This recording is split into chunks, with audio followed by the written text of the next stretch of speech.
이번 시는 교양 부분에서 위근우 위원이 준비하셨죠? 예, 지난달 13일에 방송된 기분 좋은 날에서 한 씬 골라봤습니다. 우리 몸의 치료가 잘 되는 시간대가 있고요. 또 병이 오히려 악화되는 시간대가 있습니다. 그래요? 네, 화면 보시면서 설명을 좀 드리도록 신기하다. 하겠습니다. 새벽 2시는 가장 깊게 잠드는 시각입니다. 보면 오전 8시는 사랑을 나누기 가장 좋은 시간이라고 되어 있네요. 오전 8시가요? 8시요? 김정근 아나운서 좀 참고하시면 되겠고요.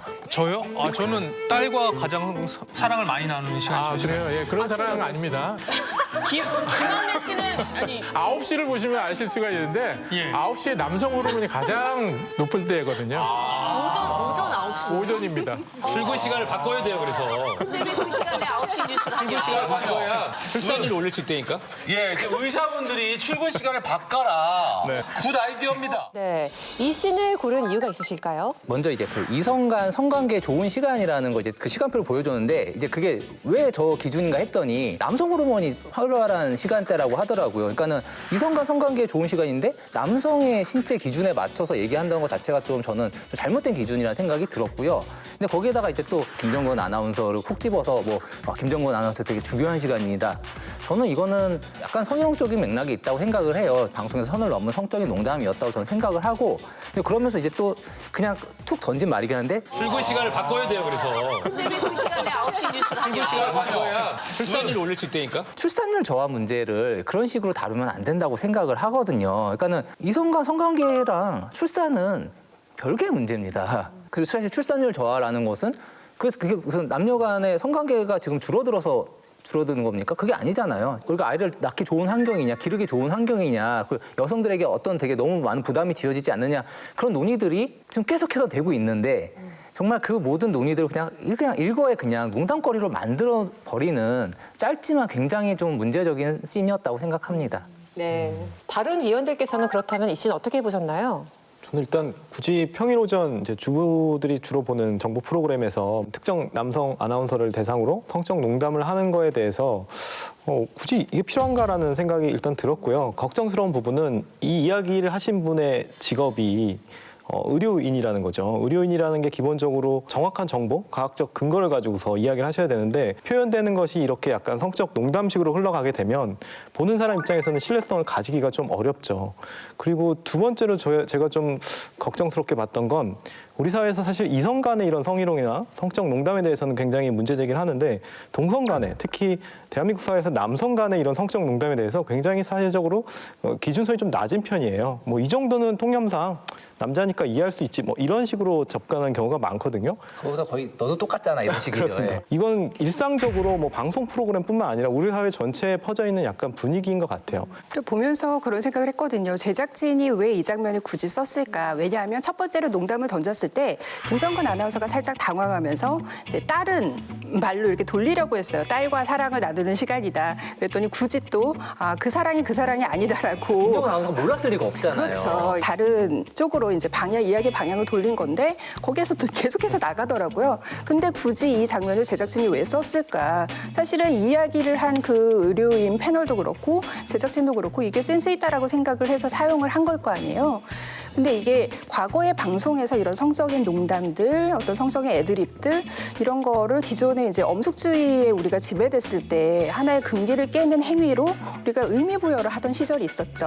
하지만 지금은 거기에 성인지 감수성이 함께 고려가 돼야 되는 거죠. 제작진도 이런 성적인 유머를 좀 재밌다라고 생각하는 것은 좀 이제 좀 변화가 필요하다 그런 생각이 들었어요. 네. 시청자에게 정보를 전달하는 방식 또한 조금 더 신중한 접근이 필요해 보인다는 의견 주셨습니다.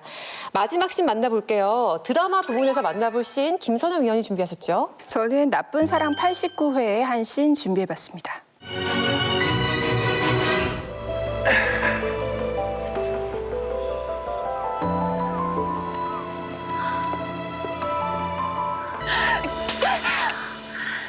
나 다 알았지. 하은이가 누군지 알고 이런 거지. 한 번 버린 걸로 모자라서 또 이런 짓을 해?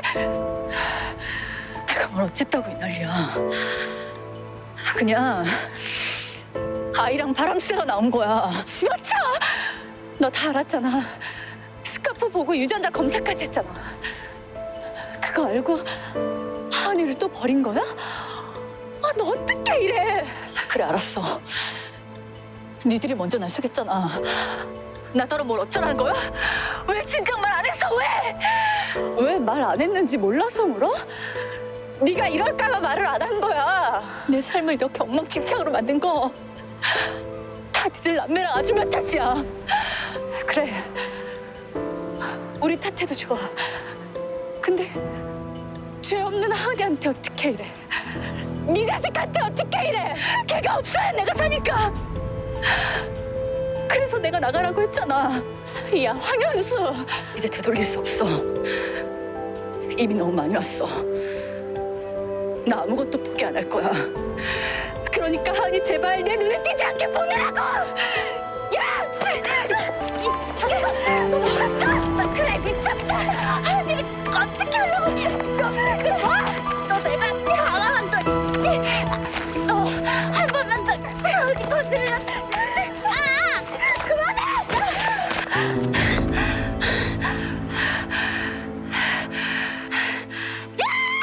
네, 해당 씬에 주목한 이유가 있을까요? 이런 통속극 장르에서 아동의 역할을 어떻게 활용하는가 그 문제점이 드러난 장면에서 가져와 봤는데요. 극 중에서 이 6살 아동이에요. 이 아동을 납치를 해서 이제 필리핀으로 유기를 하는 그런 장면이었는데 정말 심각한 범죄 행위잖아요. 하지만 이 인물들이 거기에 이제 반응하는 것은 어떤 가족 내의 갈등, 특히 이제 여주인공들 사이의 어떤 갈등을 이끌어내는 도구로 활용을 했어요. 이 장면을 보시면 아시겠지만 결국에 피해자 아동의 존재는 화면에서 사라지고 여성들이 서로 이렇게 머리채를 잡으면서 싸우는 장면이 굉장히 좀 코믹한 연출로 이렇게 진행이 되거든요. 어떤 극적인 재미에 너무 초점을 맞추다가 이런 사회적인 약자를 위한 폭력에 아무런 문제의식이 없는 것들을 우리가 그냥 관습적으로 그냥 넘겨도 되는 것인가 좀 생각해 볼 필요가 있다고 생각을 해서 이 씬을 가져왔습니다. 네, 위원들께서는 이 씬 어떻게 보셨나요? 드라마가 됐든 어디에서 이제 그 범죄를 재현하는 거는 그 두 가지 요소를 충족시켜야 된다고 생각을 해요. 그러니까 그 범죄 재현을 통해서 그 범죄의 심각성을 고발하는 것이냐. 그리고 꼭 그 정도의 묘사와 디테일이 필요했는가. 이것이 이제 전 되게 중요하다고 생각하는데 사실은 김선영 위원님이 골라온 씬은 아무것도 충족을 못 시키는 거죠. 이거는 그러니까 범죄의 재현이라는 것에 있어서 되게 잘못됐고 약자에 대한 범죄의 재현이라고 했을 때는 정말 그냥 있으면 안 되는 씬이라고 저는 생각을 합니다. 그러니까 드라마에 나오는 장면은 드라마니까 허구니까 이렇게 해서 용인되는 경우가 있는 것 같아요. 저조차도 이제 반복적으로 이런 장면들 보다 보니까 사실은 이게 잘못됐다라는 생각을 솔직히 말씀드리면 안 하거든요. 무뎌진 거를 넘어서서 이제는 그냥 무비판적으로 그냥 보게 되는 그런 경우여서 사실은 지금 지적을 해주시니까 이 부분들에 대해서 좀 더 우리가 신중하게 드라마를 만들 때도 장면 하나하나에 좀 더 공을 들여야겠다는 생각이 드네요.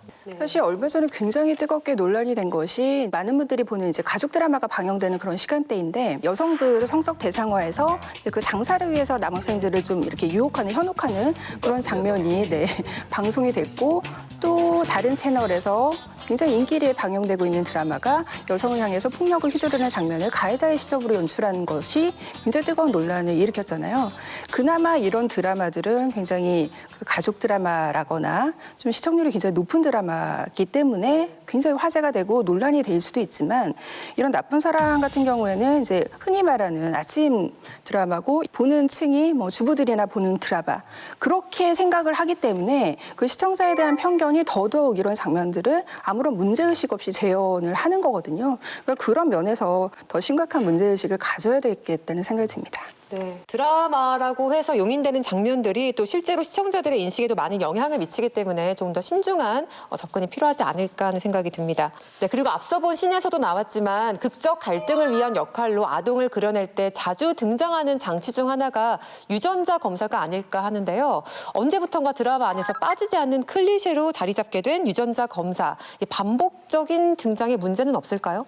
저는 일단 이 장면이 현실과 가장 괴리되는 부분은 어떻게 보면은 유전자 검사라는 게 그 대상자에 대한 동의 없이 진행하면 불법이거든요. 그런데 우리 드라마에서는 굉장히 불법을 합법화하듯이 그려지고 있어요. 머리카락을 채취한다든지 아니면 뭐 유리잔에 있는 타액을 채취해서 그걸 가지고서 이제 유전자 검사를 하고 그걸 통해서 극을 이끌어가는 극적인 장치를 활용을 하죠.